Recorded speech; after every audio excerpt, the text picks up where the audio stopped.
Hello there. I'm Dr. Terry James Gingrass, and this is High Performance ADHD Entrepreneurs. Okay, I am a psychologist, a neuropsychologist, and I'm also a coach. And I am also the parent of an ADHD adult. And as near as I can tell, I'm also married to an ADHDer. I'm recently I have closed out my private practice largely, and I am going full time with coaching and internet marketing and so on. I really have enjoyed ADHDers as long as I didn't have to make sure they did their homework. I'm pretty happy with ADHD folks. I find them to be interesting, energetic, great senses of humor, and not afraid to dream big. Okay, now let's see. I think it was Ned Hollowell that said that 80% of all entrepreneurs have ADHD. Uh, that's a pretty broad statement, but I go to a lot of entrepreneurial type meetings, and I have never been to one where I didn't have a crowd around me when they found out that I work a lot with ADHD. So very possible that it's 80% or so. But anyway, it's high. The other thing though is, I guess it's because school is usually such a pain for ADHDers. The things that ADHDers are great at, their strengths, if you will, are things that the school system, the education system, the way we've got it set up right now, are trying to wipe out. 88 schools want you to sit quietly for extended periods of time. They've A lot of them have eliminated recess,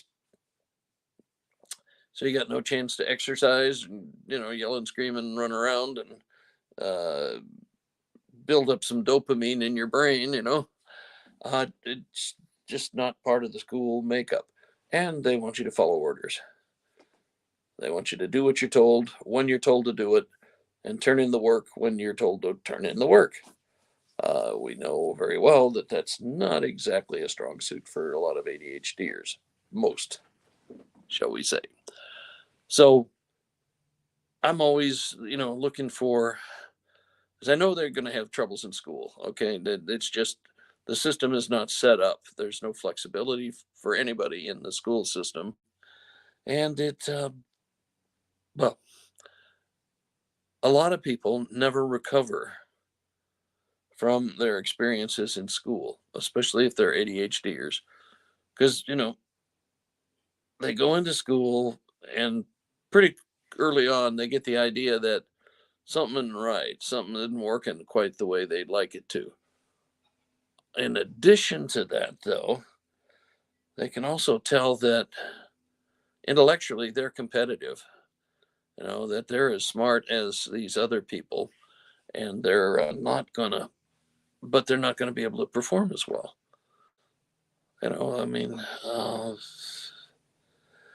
they don't they don't have an easy time turning in homework on time. They don't have an easy time turning in papers on time. If you make it a contest, see how fast you can do a page full of math problems or something, you might get them excited about it and get them to go. But in general, a lot of what they get into problems with are the completion of projects and so on. And we have a sorry kind of situation. We have educational publishing companies that make it incredibly easy to assign a whole bunch of homework and get it electronically scored, and so that it's absolutely no effort for the teacher. And unfortunately, that leads to some really ridiculous kinds of. I had a first grader who had 3 hours of homework a night. It's like, you gotta be kidding me. Oh, well, it's not really funny. It's kind of pathetic when you think about it. But they did not, the school system did not keep track of that sort of thing. And so it's easier to assign homework than it's ever been before. When I was a kid in school, teachers had to struggle with mimeograph machines and, typing the homework assignment out and getting it reproduced and getting it handed out and then having it, I mean, it was just a lot of work for a teacher to do that. So, they kind of, that was naturally limited the amount of homework they assigned. But nowadays, there's no limit on it, in spite of the fact that there is precious little research showing any link between homework and learning. Yeah, I first time I was told that I had a hard time believing it, but yeah, very little correlation between homework and your learning performance. But that's not really what I want to talk about. I want to talk about ADHDers out in the world. Okay, now if you've been paying attention at all, there are an awful lot of ADHD people who are just killing it out there in the real world. They're athletes, they're artists, they're entertainers, they're CEOs, they're entrepreneurs. Um, ADHDers tend to perform best when it's something that's a little bit creative, and they're kind of left to their own devices to solve the problem and reap the benefits when they do. Okay, and so there are a lot of companies that have a lot of ADHD people working for them. Usually in high level executive functions and doing the kind of stuff that they're really good at. Okay, I mean, ADHDers tend to be creative. They think a little differently than a neurotypical kid, but they tend to, uh, they're accurate the way they're thinking, but the way they look at stuff means they come up with solutions that are just outside the box. And so if you've got a real big problem and you want it solved, give it to your ADHD staffer and let him or her get to work on it. And that's basically what a lot of companies are doing. They um, are looking at an ADHDer to because of the creativity, because of the problem solving ability, because of the outside the box thinking. They are prized employees. Okay, the the deal with ADHDers that you get the stuff they don't like, they have a hard time doing. So they need to have somebody they can assign work to. That's the stuff that they don't like to do very much, and usually that's any kind of repetitive sort of thing. It's not really very creative. It's just means you have to be accurate and double check everything and that sort of stuff.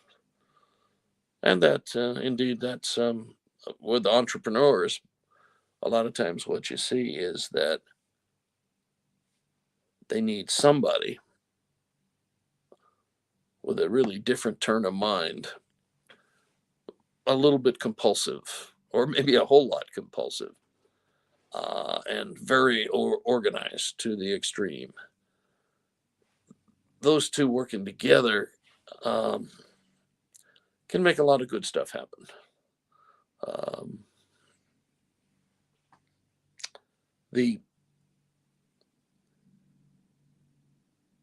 The ideal, situation, if you're an entrepreneur and you have ADHD, is that you either have a partner or you have an administrative assistant, as everybody's calling them nowadays, that is compulsive to the bone. They get everything right. Nothing is ever wrong or overlooked, and they may not be a lot of fun to be around, but by God, they keep you on track, and that's the folks I know in who are entrepreneurs and are successful and are managed to keep a hold of their money are the ones that have somebody like that who balances them out. Because we know about ADHD is that the stuff they're interested in, they can pay attention to. And the stuff they're not interested in, eh, good luck. I mean, it is just very difficult for them to pay attention to this stuff. You have to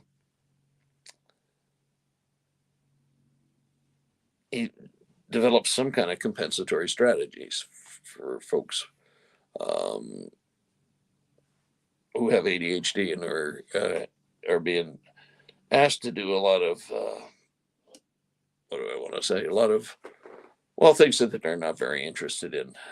That's why ADHD entrepreneurs on their own get into trouble. They'll have success at first, and then they'll get bored with everything, and then stop doing the routine sort of checks that you need to do to keep people working efficiently, and then things start to fall apart. That's not a good thing, and that's one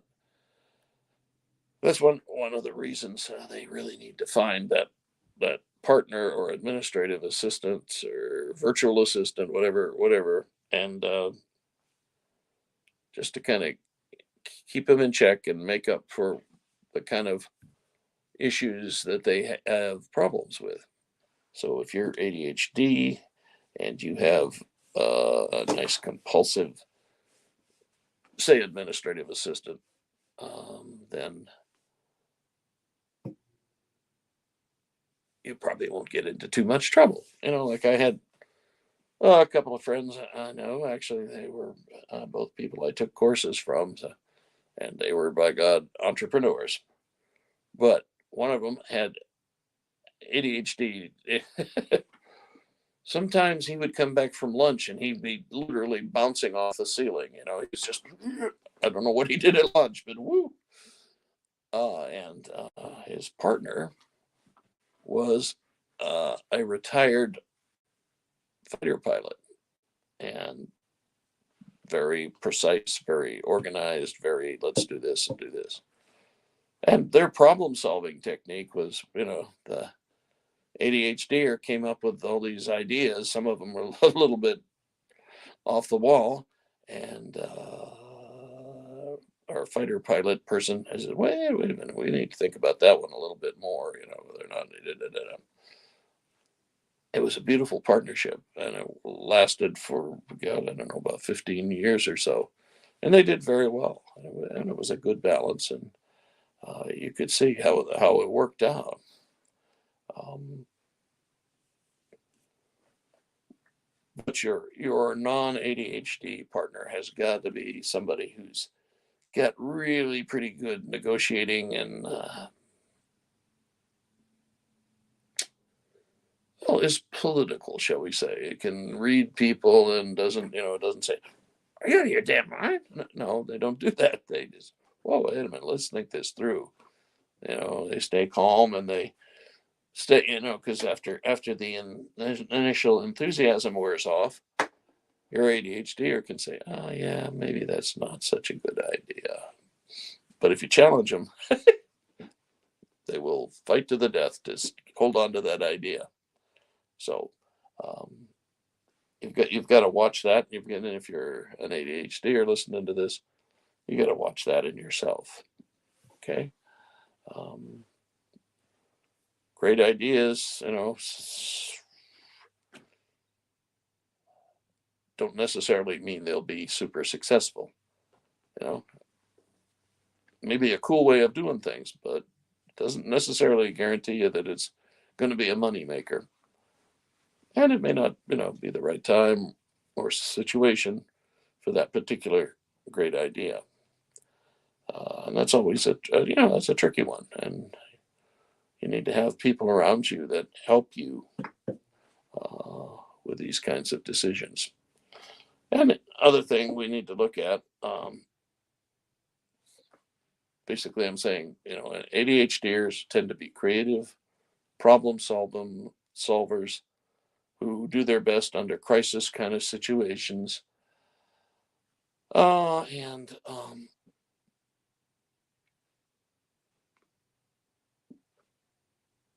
come up with ideas that are a little bit outside the box usually.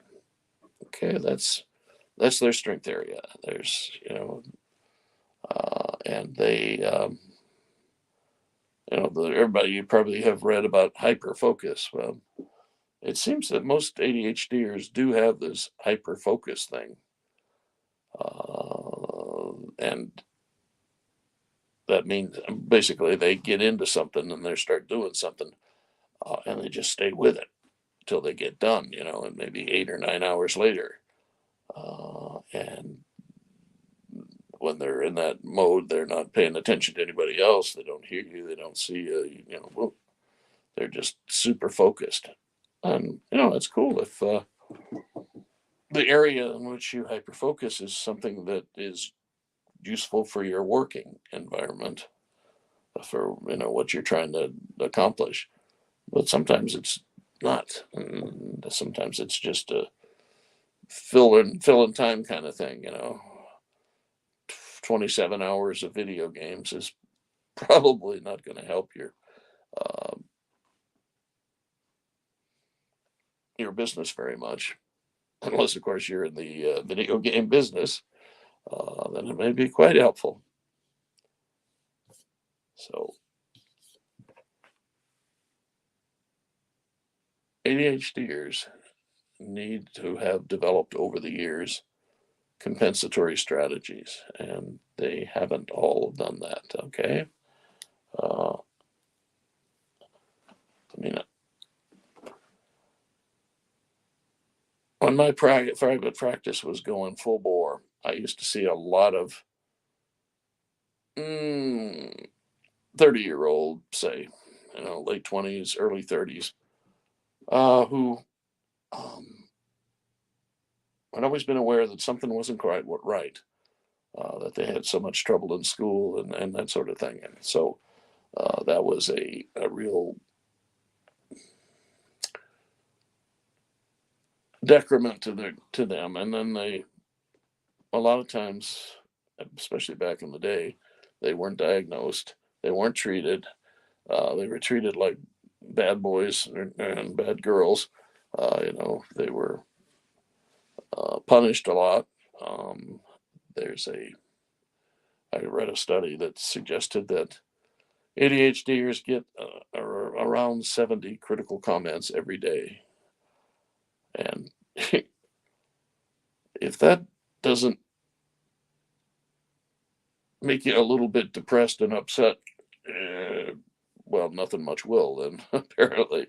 But, these folks take a lot of garbage because, well, mostly because they've got to get through school. And school was definitely not diagnosed for ADHDers. And so you need to, they need to be built up. The biggest challenge for ADHD parents is to not destroy their their ADHDers' self-confidence. And you want to be raising confident, resilient adults. People who know they're going to make mistakes and can accept that and use it as a learning experience and just keep going, because that's what's going to save them. If they have to, every time they make a mistake, it's like it's a failure, it's a catastrophe, it's terrible, it's horrible, it's awful, I'm a terrible person, etc., etc. they just never will. No, they have a hard time getting over that. Let's just put it that way. Like I'd see these people that are, in their 30s, and they've got a whole history of failures. They've, barely made it through school, or maybe they didn't make it through school. Maybe they dropped out, or maybe got kicked out, or, if they went to college, they didn't do very well, or, they were on the 7-year program for getting a bachelor's degree, that kind of stuff. But they would come in, and they were sick of failed relationships. They were sick of having troubles at work. They were sick of having academic problems. And they never had got any kind of treatment, never got any kind of relief, really. I mean, you're knowing that there's something wrong and people are ignoring it is one thing, but so there's something wrong and people are recognizing it and they know what to do about it. That's kind of a good thing. Okay. If ADHD is diagnosed early, treated early, by the time they hit high school, they probably have developed compensatory strategies, control of their medications, all those things, so that they can go off to college and be reasonably successful. Because that medication does work, okay? For most people, there's not a problem at all.